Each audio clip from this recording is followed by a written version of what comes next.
to wrap us up, we have Martha Pincoffs, who is not I am not MJ Hegar. MJ Hegar sends greetings. She is down with the flu. Yes, her 4-year-old got her. Martha is a very able stand-in because she knows MJ well, and she's got some comments here. And you know that I'll be interrupting you. And take off. Okay. Well, it is really my honor to get to stand up here and represent one of the people that I think has as much integrity as anybody that I've ever met, and that is MJ Hegar. And she is running for Congress in the 31st District of Texas. John Carter is currently in that seat. She has got, it's actually one of the cleanest drawn districts of all of this mess in Central Texas. It's Williamson County and Bell County, 70% rural. It has the Army base is there. There is a lot of medical in Bell County, and of course, you know, the continuance of Austin and Williamson. So it's a really great district. And MJ was born and raised there.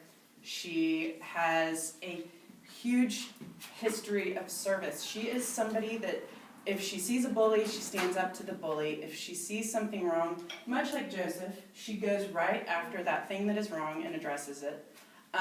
She served 3 tours in Afghanistan. She was in the Air Force. She was a medevac pilot. She was actually shot down in combat and received a Purple Heart with a medal. Help me. With valor, yeah. Valor. With valor. She was the 6th woman in the United States to ever receive that, the first being Amelia Earhart. And she wouldn't stand up and tell you all of these things, but I get to brag about it. She's also written a bestseller about her experience that I would highly recommend called Shoots Like a Girl, which is actually a wonderful thing because women shoot better than men. So, there. Right? Angelina Jolie, too. And Angelina Jolie's going to play her in the movie. But she's also a mom. She has 2 small children. She lives in Round Rock. She worked for Dell. She's worked in the healthcare system. And when she came home from her service in Afghanistan, she was not allowed to follow the same track that her male counterparts were because women weren't in combat, right? That was against the law. That was just a loophole. So she challenged the Department of Defense. And I actually wouldn't say that it was a challenge as much as it was, she went to the Department of Defense with the ACLU, and they lifted the ban on women in ground combat because it wasn't serving our nation's military. So she saw something that would make our military stronger, and she went after it, and she accomplished something tremendous. And now women have access to all parts of the military in a way that they didn't before, and we are all better off for that. So that is who we have running in Texas 31 against John Carter, who's been in office for 8 terms, votes right in line with the administration, and rarely raises his voice against. I don't know that I've ever heard him raise his voice against anything.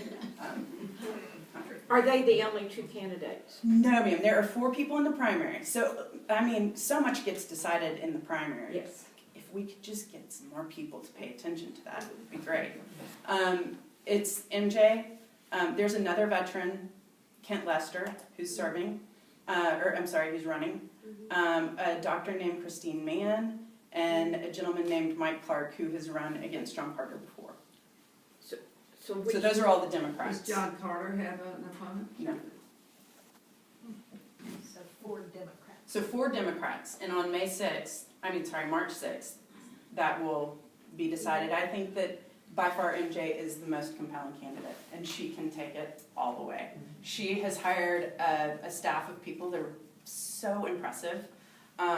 They have won long shot races. Her campaign chairman won a long shot race in Arizona, and then he's helping her put together a field operation that's really going to be key, not only to win the primary, and she's actually enjoying the primary, because it's battle testing them. She's getting to learn how her team operates, she's getting to show up for the challenge, and she's getting ready for the general, which I think is great. And attitude. somebody has to come out of that with 50%.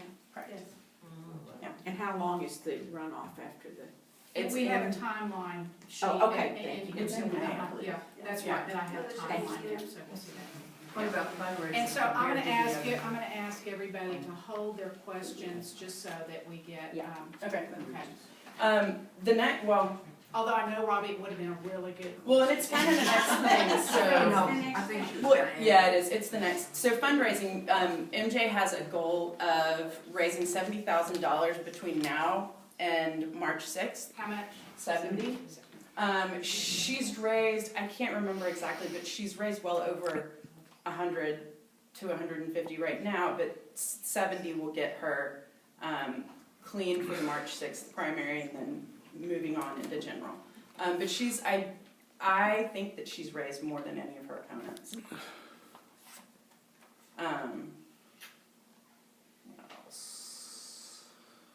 Because it is a race with a primary, the max is $2,700 per person per election, so once before March 6th and once after March 6th.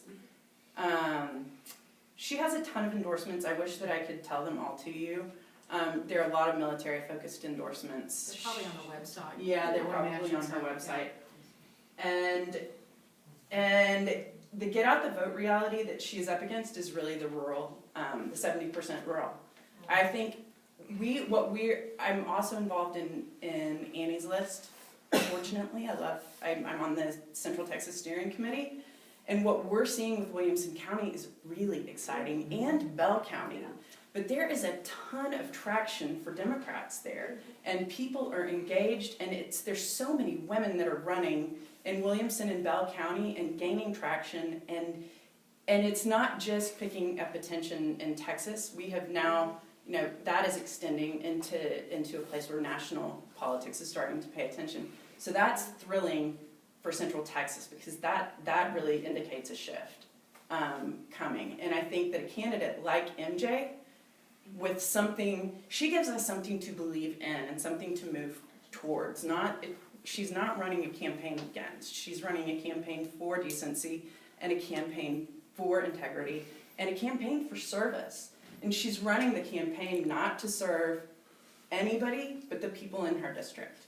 And I think that what her district has is already a bunch of really great stories about people working together with politics aside. But when you look at what is happening in Georgetown, Georgetown is one of the greenest cities in the entire United States.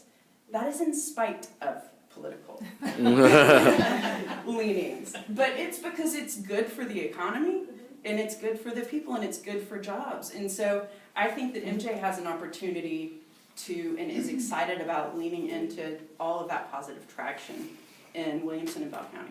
Martha, you have done an excellent job.